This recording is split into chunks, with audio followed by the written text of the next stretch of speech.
My life is a storybook of God's manifestation. I'm a product of my worship. It's not by singing, it's by grace. I'm living in a house I didn't pay 1 naira. Do you know what it means for somebody to finish building a house and give it to you? You know, and sometimes, every time I come out of my house, I look around, I ask myself, how old are you? Because I know that it's not by singing. And so I feel like it's time to even let people know the secret behind the glory they celebrate. My first album, The Definition, when that album came out, you know, Love World Records helped me to produce that album. And the first night, we sold 100,000 copies at Night of Bliss. Now, that was a lot of money. And then I was still climbing bike. And we didn't know it was going to sell that much. Then we had another program, Night of Bliss. It was all sold. And they called me. They said, we made money from your CD. We would like to give you 1 million. Eh? I thought, 1 million? That's a lot. So I called my mom. God bless my mother. My mom took me to church every day of my life. Scripture Union. SU, yeah. And she said, you know it's your first fruit. Leave it for them. And I thought, 1 million naira. And she that is telling me leave it for them, she didn't have 1 naira. I mean, me and my mom, we hawked together in Enugu. I will hawk this direction, she will hawk that direction. So she would have thought that, you know, this is a breakthrough, 1 million, God. And she said I should, you know, leave it for them. It's my first fruit. Well, I didn't have a choice but to obey her. So I told them, no, I don't want. Are you sure? I said, I don't want. Maybe from the next one. Do you know what God did? Now they took me to South Africa to shoot my first video. They said, okay, since you don't want money, let's make a video for you. Let's. And while we were shooting, I met some people who say, are you the Frankie Boss? We love your music. We didn't even know you're Nigerian, But, you know, your music needs to circulate, go to everywhere in the world, you know. But here's what you're going to do. You're going to remove Jesus and use God. It sounds the same. Nobody will know, because for your music to circulate, people that the name Jesus offends need to be your fans too. So but by the time you use God, they won't find it offensive, so you will be able to circulate your music. And when I saw the offer, and I thought, Jesus, God, the same thing is not much different. Nobody will know. You know, God spoke to me and said, see, if you do this, it will not last. If you don't, whatever they promise you, I'll double it for you. So again, I let it go. I mean, I let the offer go. Even my then manager thought I made a mistake. You know, managers always want more money. So he thought I made a mistake, but I made my decision. So I let it go. I came back. And then God began to do his thing. I released my second album. Someone from nowhere. I said, someone is trying to reach you there. She's looking. In fact, when she started looking for me, she sent all her staff. If you don't find Frank Edwards, don't come to work. They came to my church, speak to some of my pastors. My pastors called me. Someone is looking for you. They gave her my number. She called me. And then she said, I've been listening to your music. And, you know, as I listen, God keep pushing me to do something for you. Do you want to come and see me in my office? I know you are big. I say, me? Big? Send the address first. You know, she called all her staff, you know, members, took pictures with me. And she said, nothing. I just want to bless you. I just want to bless you like God placed in my heart. And then she gave me an envelope. I said, thank you. You know, it looked big. It was on my way home that I opened the envelope. I opened it, so I called her. I said, Ma, the envelope you gave me. She said, what? I said, look what's inside. He said, that's for you now. And besides, anytime you want to do anything, the bill is on me.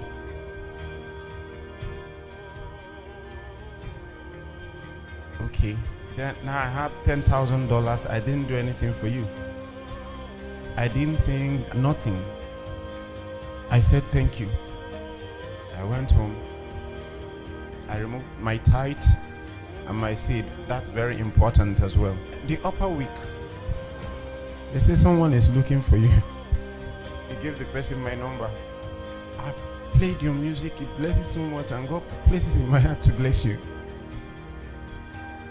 Can you come to my house? I went there, the same story.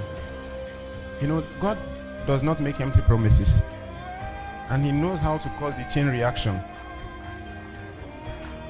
You know, then the upper week, this other woman called me. Where do you live? I said, I live in Allen. I mean, then I already have a good home and I'm very comfortable. And then she said, Ikeja is noisy.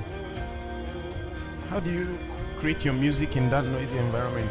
She said, would you like to move to VGC? And then, you know, the first thing I did was calculate how much a plot of land is in VGC, even. That's if you find. So when I make the calculation, and that's why I said, I'd love to, but now I have other things I'm working on that I need to do with money. So this is not. And she said, okay, when will you like to move? So I said, I'll work on it. You know, I was thinking I would pay for it. And the next thing, I saw trucks in my house. Trucks. As I say, what would you like to take out of this house, and what would you like to live here? So as I talk to you, I didn't lose the other place. I have the two. I say, what would you like to take out here? I said, I'll take. You want me to move? I will take everything. He said, no, just the things you will need, because the other place is already furnished. When I mean furnished, ask my manager. He knows my house. I live like a king, and that was what God promised me. And I kept my own part of the deal. I did not disobey. When I met them, all I wanted to do is to take pictures with him.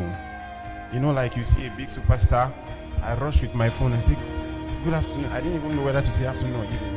Can I take pictures with you? And he said, okay. And he gave someone the phone and he put his hand on my shoulder. I was waiting for the picture and he looked at my face. And he said, Frank Edwards. I'm like, hey, you know my name. And then he said, wait. I said, anytime I see you, I must tell you this. So he brought his phone. I said, look at, all these are your songs. And he began to play my songs for me. I'm like, what's going on? And I said, anytime I see you, we must do something together. So it was not even my suggestion. It was not my suggestion. I did not beg for it. If you ask me to even beg for it, I don't know how to reach Domwen. I don't have his number. I don't know how to write. I don't know. But you see, God keeps to his promises. And then I'm saying to him, okay, sir.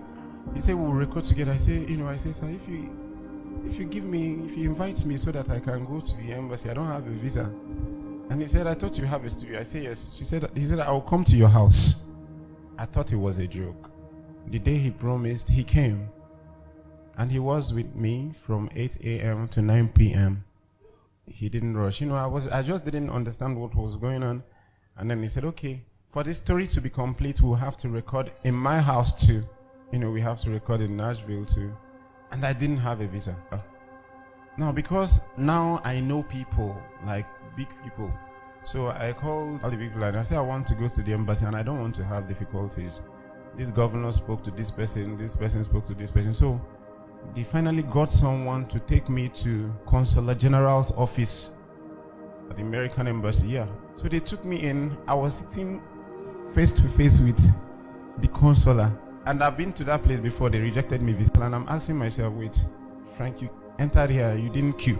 And then we had to say, what's the matter? I brought my brother here. He came before, they rejected him visa. So now he wants to apply again, but we don't want the same program. The consular asked me, what was the issue the last time? I said, I don't know. They just refused me. I don't know what happened. He now said, okay, no problem. Apply again. That's brings me to say, when God is doing his thing, he doesn't want any man to take the glory. So I'm sure God felt, because so now you're feeling like you now know people. I applied. I went, they refused me. And now I'm thinking, if you have a meeting with Consular General and they refuse you visa, what else do you want to do? I didn't know God probably was not happy with that. I prayed, when it came to my mind that maybe God is not happy.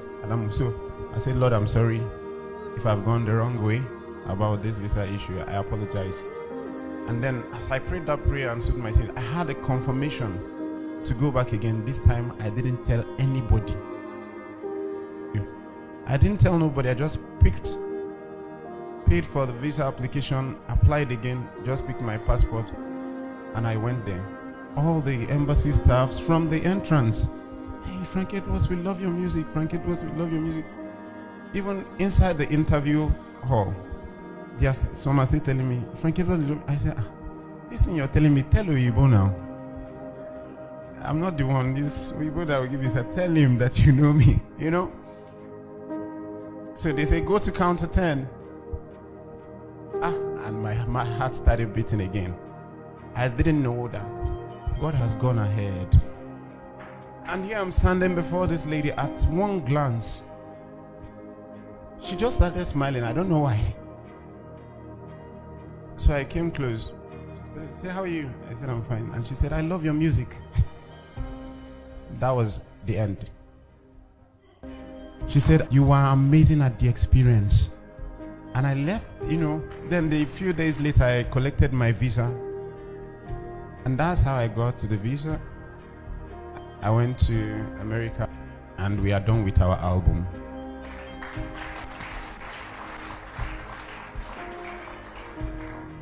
You will hear the men speak Igbo for the first time. Yeah. And this is the first African collaboration with Domwen or any, integrity music. They've never done it before.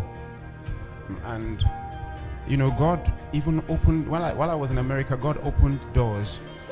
Domwen said to me, what can we do for the upcoming African artists? We discovered that we have so much talent, but they lack the right exposure. They lack the right exposure, the right sound to their music.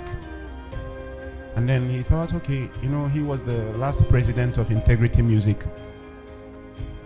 And I have my own record label, which God helped me to build. So he said, since you already have Rocktown and I have my own, to help the African artists, let's open another company together.